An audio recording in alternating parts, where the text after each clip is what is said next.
Let's discuss the reading for this week. Week 8, Labor Relations, Chapter 27, the Labor Union and the Supervisor. Let's start with some history. In 1935, collective bargaining gained its momentum with the enactment of the National Labor Relations Act, Wagner Act, which guaranteed workers the right to bargain collectively with their employees. In 1947, the Wagner Act was amended by the Labor Management Relations Act, also known as the Taft-Hartley Act.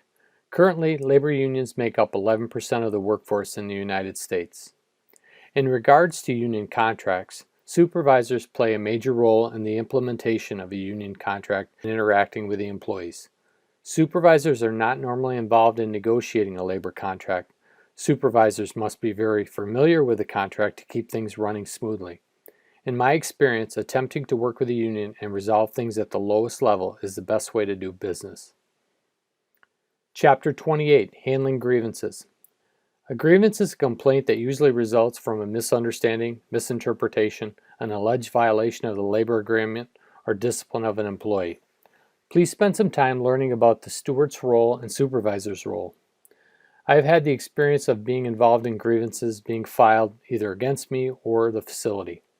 Grievances are not a bad thing. This gives the employee an opportunity to be heard. It also will improve the worksite. Chapter 29, Emerging Influences in Healthcare. The last chapter does a nice job explaining changing occupations in the workforce.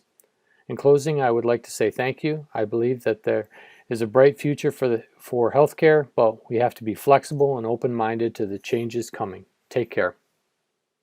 What do we want to accomplish for Week 8? When we finish this week, you should be able to answer the following. Let's check your understanding. These questions are for review only. You do not need to submit your answers for grading.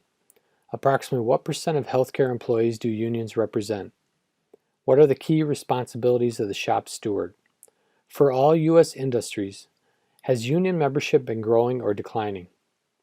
What is the management rights clause of a labor agreement?